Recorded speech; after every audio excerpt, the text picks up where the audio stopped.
नमस्कार मंडळी, श्री स्वामी समर्थ. स्वागत आहे तुमचं आपल्या यूट्यूब चॅनलवरती. आजचा दिवस तुमच्यासाठी खूप सुखाचा, आनंदाचा आणि समाधानाचा जावो हीच मी स्वामींच्या चरणी मनापासून प्रार्थना करते. चला तर मग आजच्या या नवीन व्हिडिओला आणि महत्त्वाच्या व्हिडिओला सुरुवात करूया. तर मंडळी, आजचा आपला व्हिडिओ खूपच खास आहे, कारण आता आपल्याकडे आलेली आहे श्रावण पौर्णिमा आणि त्याच दिवशी आपण साजरा करणार आहोत आपल्या सगळ्यांचा आवडता सण म्हणजे रक्षाबंधनाचा सण.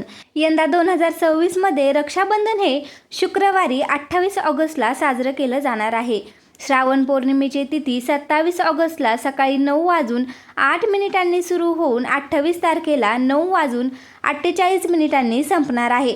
त्यामुळे रक्षाबंधनाचा मुख्य सण शुक्रवारी 28 तारखेला आपल्याला साजरा करायचा आहे. मंडळी, रक्षाबंधन म्हटलं की आपल्या डोळ्यासमोर सगळ्यात आधी येतं ते भाऊ बहिणीचं प्रेम. बहीण भावाच्या हातावर राखी बांधते, भावाला ओवाळते आणि त्याच्या सुखासाठी, दीर्घायुष्यासाठी प्रार्थना करते. आणि भाऊसुद्धा आपल्या बहिणीचं रक्षण करण्याचं वचन देतो. म्हणजे हा फक्त राखी बांधण्याचा सण नाही बरं का मंडळी, हा भाऊ बहिणीच्या नात्यातला प्रेमाचा, विश्वासाचा आणि आपुलकीचा धागा आहे. आपल्या धार्मिक कथांमध्ये द्रौपदी आणि श्रीकृष्णाचं उदाहरणसुद्धा सांगितलं जातं. द्रौपदीने श्रीकृष्णाशी असलेल्या या पवित्र नात्यामुळे त्यांच्यात प्रेम आणि विश्वासाचं बंधन होतं आणि श्रीकृष्णाने तिचं रक्षण केलं, अशी श्रद्धा आहे. आता मंडळी, श्रावण पौर्णिमेला रक्षाबंधनाबरोबरच अनेक धार्मिक कारणामुळे विशेष महत्त्व दिलं जातं. या दिवशी स्नान, दान, देवपूजा, नामस्मरण यांना विशेष महत्त्व असल्याचं आपल्या परंपरेत सांगितलं जातं. श्रावण पौर्णिमा ही नारळी पौर्णिमा म्हणून सुद्धा ओळखली जाते. विशेषतः समुद्राशी संबंधित लोक या दिवशी समुद्राची पूजा करून नारळ अर्पण करतात. आपल्या महाराष्ट्रामध्ये तर नारळी पौर्णिमेचं वेगळंच महत्त्व आहे. आणि मंडळी, या दिवशी तीर्थक्षेत्री जाऊन स्नान करण्याला सुद्धा धार्मिक मान्यता आहे. पवित्र नदीमध्ये किंवा तीर्थक्षेत्री जाऊन स्नान केल्याने पुण्य मिळतं. पण आता सगळ्यांना तीर्थक्षेत्री जाणं शक्य आहे का? नाही ना. कुणाला काम असतं, कुणाला घरची कामं असतात, कुणाला लांबचा प्रवास जमत नाही. म्हणूनच आज मी तुम्हाला असा एक साधा उपाय सांगणार आहे की तुम्हाला कुठे लांब जायची गरज नाही. हा उपाय तुम्ही तुमच्या घरच्या घरी करू शकता. म्हणजे श्रावण पौर्णिमेच्या दिवशी तुमच्या आंघोळीच्या पाण्यामध्ये काही वस्तू टाकायच्या आहेत आणि त्या पाण्याने स्नान करायचं आहे. धार्मिक श्रद्धेनुसार या पद्धतीने स्नान केल्याने मनाची आणि शरीराची शुद्धी होते, नकारात्मकता कमी होते, पितरांचा आशीर्वाद मिळतो आणि आयुष्यातील अडचणी दूर होतात. आणि मंडळी, आपण कितीही कष्ट केले, कितीही मेहनत घेतली तरी प्रत्येक वेळेला आपल्या मनासारखं यश मिळतं असं नाही. कधी पैसा येतो पण हातामध्ये टिकत नाही, कधी काम सुरू होतं पण शेवटी कुठेतरी अडतं, कधी आपण एखाद्या गोष्टीसाठी खूप प्रयत्न करतो पण नशिबाची साथ मिळत नाही, तर कधी आपल्या आजूबाजूच्या लोकांमुळे सुद्धा अडचणी निर्माण होतात. म्हणूनच आपल्या कष्टाला यश मिळावं, घरात सुख शांती राहावी, आर्थिक अडचणी कमी व्हाव्यात आणि आपल्या मनातल्या इच्छा पूर्ण व्हाव्यात, या श्रद्धेने हा उपाय केला जातो. तर मंडळी, आता नीट लक्ष देऊन ऐका की हा उपाय नेमका कसा करायचा आहे. सगळ्यात आधी तुम्हाला काय करायचं आहे तर शुक्रवारी 28 तारखेला आपल्याला सकाळी लवकर उठायचं आहे. शक्य असेल तर सकाळी अगदी लवकर उठून स्नान करा. ब्रह्ममुहूर्तावर उठून स्नान करणं शक्य असेल तर उत्तमच, पण प्रत्येकाला ते शक्य होत नाही. त्यामुळे तुम्ही सकाळी ज्या वेळेला आंघोळ करणार असाल त्या वेळेला हा उपाय तुम्ही करू शकता. सगळ्यात आधी आपल्याला आंघोळीचं पाणी घ्यायचं आहे आणि त्या पाण्यामध्ये आपल्याला सगळ्यात पहिली वस्तू टाकायची आहे ती म्हणजे गंगाजल.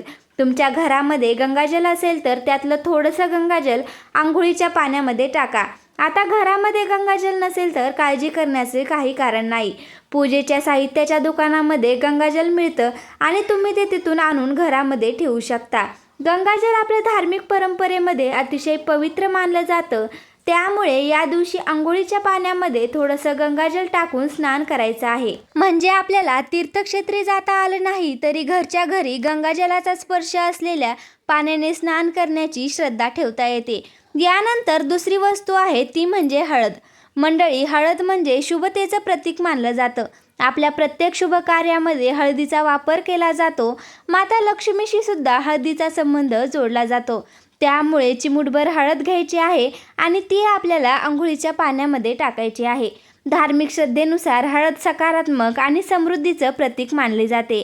त्यामुळे या दिवशी हळद टाकून स्नान केल्याने आपल्या आयुष्यात चांगल्या गोष्टी याव्यात, घरात सुख समृद्धी नांदावी अशी आपल्याला मनापासून प्रार्थना करायची आहे.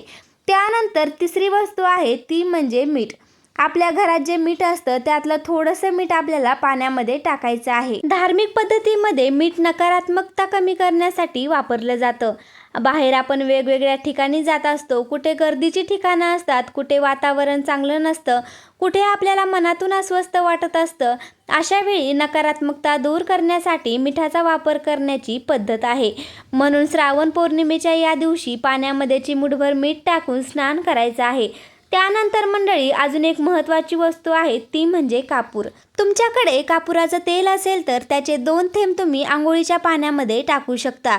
जर कापुराचं तेल नसेल तर आपल्या घरामध्ये जो साधा कापूर असतो ना, तो अगदी थोडासा घ्यायचा आहे आणि बारीक करून त्याची थोडीशी पावडर पाण्यामध्ये टाकायची आहे. कापूर आपल्या देवपूजेमध्ये शुद्धीकरण आणि पवित्रतेचं प्रतीक मानला जातो. त्यामुळे कापूर टाकून स्नान केल्याने मनातील नकारात्मक विचार कमी होतात, मन प्रसन्न होतं आणि वातावरणामध्ये सकारात्मकता निर्माण होते. मंडळी, या सगळ्या वस्तू पाण्यामध्ये टाकून झाल्या की त्या पाण्याने व्यवस्थित आंघोळ करायची आहे. स्नान करताना मन शांत ठेवायचं आहे, घाईघाईने आंघोळ करायची नाही. तुम्ही मनात ओम नमो भगवते वासुदेवाय या मंत्राचा जप करू शकता किंवा मग हर हर गंगे असं म्हणत श्रद्धेने स्नान करू शकता. स्नान झाल्यानंतर स्वच्छ कपडे घालायचे आहेत आणि सरळ देवघरामध्ये जायचं आहे. देवघरामध्ये आपल्या घरच्या देवांची मनापासून पूजा करायची आहे. दिवा लावायचा आहे, अगरबत्ती लावायची आहे, धूप दाखवायचा आहे आणि देवाला नमस्कार करायचा आहे. मंडळी, देवाला मोठी पूजा किंवा मोठा नैवेद्य केलाच पाहिजे असं नाही. आपल्याकडून जेवढं शक्य होईल तेवढं श्रद्धेने करा. आता यानंतर एक छोटासा उपाय तुम्हाला करायचा आहे. तुम्हाला 1 रुपयाचं एक नाणं घ्यायचं आहे. त्या नाण्याला थोडीशी ओली हळद लावायची आहे. हळद म्हणजे थोडी पाण्यात भिजवून ती नाण्याला लावायची आहे. आता ते नाणं माता लक्ष्मीसमोर ठेवायचं आहे. त्यावर हळदी कुंकू लावायचं आहे, धूप दीप अगरबत्ती दाखवायची आहे आणि दोन्ही हात जोडून माता लक्ष्मीचं मनापासून नामस्मरण करायचं आहे. मनामध्ये आपली इच्छा बोलायची आहे. माता लक्ष्मी, आमच्या घरामध्ये सुख समृद्धी राहू दे, पैसा आला तर तो टिकू दे, आमच्या कष्टाला यश मिळू दे, आमच्या घरावर आर्थिक संकट येऊ नये अशी मनापासून प्रार्थना करायची आहे. संध्याकाळी पूजा झाल्यानंतर ते नाणं उचलायचं आहे. आपल्या पर्समध्ये किंवा जिथे आपण पैसे ठेवतो त्या ठिकाणी ठेवायचं आहे. धार्मिक श्रद्धेनुसार हे नाणं माता लक्ष्मीचं प्रतीक मानून ठेवलं जातं. त्यामुळे घरामध्ये आर्थिक स्थैर्य राहतं, पैशाची अडचण कमी होते. यानंतर मंडळी, आपल्या घरच्या कुलदेवीची पूजा करायला अजिबात विसरू नका. तुमच्या घरामध्ये कुलदेवीचा टाक असेल तर तो स्वच्छ करून त्यावर कुंकू लावायचा आहे.